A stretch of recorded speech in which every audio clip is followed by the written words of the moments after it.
Okay, welcome to stage 3. There's quite a few things to think about with this stage, so I'm going to break it into some separate videos. Now, what I'm going to do first of all is look at this area here and look at this edge and creating more contrast and more detail with the dark and lights along here. I'm going to use this thing here. This is a size 10 flat chisel shaper tool. So there's all different shapes and sizes. These come in a variety, wedges, cups and so on. This is lovely because it's got this lovely flat edge along it, and also quite a nice sharp tip for doing detail, so it's really nice for controlling. So I do recommend these, and this is a soft one, as you can see from how it flexes. It's just basically, for those who haven't come across them before, it's a silicone tool, and it's not rubber as such, but it gives you more control and more detail than your finger would. Now, in terms of where we're up to with colours, have a look at this tray here. Now, this is where we are at the moment, and I've got about 18 colours in there so far, and I've arranged them in sort of clumps so you can sort of see the range I'm using. All these lovely warm shades here, these pales, some greys, and then all these different shades of purple here. So it's quite a large variety, including quite some dark purples and so on. So that's why it's good to have some decent quality pastels, and as you get to this stage you're going to need this lovely range of subtle tones, and also having the unison pastels means that when you apply it on the surface now, at the stage you're at, having done 2 or 3 layers already, as we start to add more on the surface, if you're not using a decent quality pastel like Unison, Snellier, etc., you're going to end up with it not actually going on top of this paper very well, because it's quite a soft paper. So you need to have nice soft pastels so that when you apply it on top it will sit on the surface and intermingle really nicely, rather than end up being just scraping at it, which is not the effect you really want. Now I'm going to use this mid purple here and just start to go along this edge here. Now, in stage 2 earlier on, I showed you putting some pale blue through here and then pushing it back into that darker edge to reduce the size of it. What I'm doing now is pushing back the way again, so the other way, and putting more of this purple back out into that area. And I'm doing it in those dabbing marks I used before, but quite delicately. It's quite thin cloud in the picture here. If you look at this photograph here, you can see that on the top here, it's really quite a thin cloud through there. So it's thin cloud. So we want some of the colour to come through underneath. So I'm just going to dab it on this surface here and just sort of scatter it across there quite delicately. Now at this stage, step 1, I'm going to use my finger and just get in there and just drift across the surface. And just quite vigorously just rub that in without spreading it too far and without overdoing it to the point where it blurs into it. So you've still got a slight patchy effect there. And then I'm going to repeat myself, but just do it on the edge where I really wanted to stand out. So I'm going to go back in along this edge here, and then up through here, and then out. Well, that's a bit little finger of cloud sticks out there. Now, as you're working, of course, you need to think about editing as you go and think, well, I don't have to put every single detail in. It's not about faithful copying of the photograph. It's trying to capture the essence, or capture the mood of something. So, if there's an odd bit sticking out, like, there's this odd bit here where this bit's kind of sticking out across it, it's quite bold. I'm not necessarily going to use that. I think it's going to look a bit odd with these 2 fingers of cloud here. So I'm going to imply that in a very subtle way rather than overdoing it. So do edit as you go. Don't be faithfully copying your photograph for the sake of it. Now, with this second layer, I'm going to use this shaper now. Now, if you look at how I'm holding it underneath my hand. If you look at my fingers there, it's underneath. It's not like a pen going through your thumb and forefinger there. I'm going underneath like that, and I'm using my finger along that line there. Now, if you're not sure what you're doing here, a tip is to put your finger actually on the end and use it under your finger like that.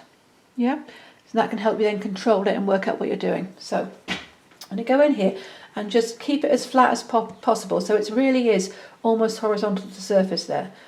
So just drift along there and just do the same movement I would do with my finger. I'm just drifting along with circle movements, crisscross movements.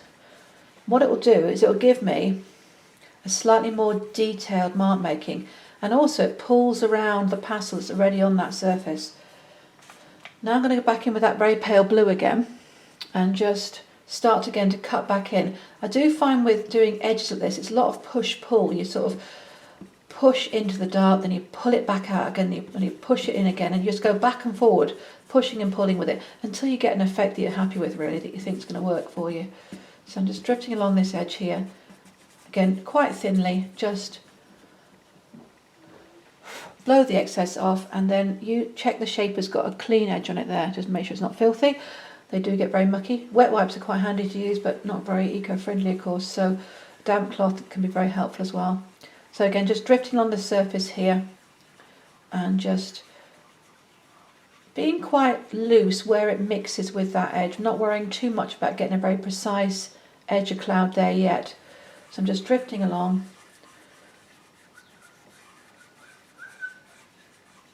There we go.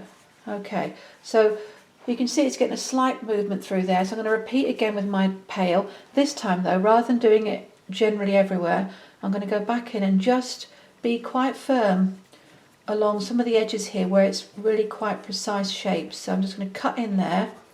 I'm going to go along here and cut in there. There we are.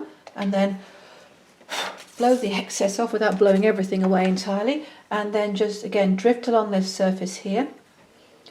Now I'm going to be quite gentle this time and not work too much over that join there. So where those two bits, these two colours here and here interact, I'm going to leave that quite precise there and not be too, too rough with it. So just drift along, let it fade out a bit as it gets further away. And again, along here, quite vigorous here, but then when it gets close to the edge, be a bit more precise and just be a bit more controlled at the edge to get a slightly firmer line. The next thing I'm going to do then is to give it a quick wipe, and then I'm going to use it along the dark edge. So rather than using the light and pushing the light in, I'm going to take the dark and push it back against the light. So this is this push-pull thing I was talking about. So I'm going to go along this edge here and just do little circular movements along that edge and just trail that off through there. If it's not showing up quite enough, you can get a bit of pastel and just get in there and put a bit more on.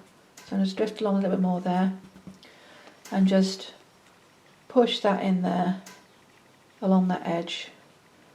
So using the edge of the shaper tool just to push it up into the pail, and again through here just pushing that back the way. So just to redefine that shape really, and blow the excess off and just redefine where things are.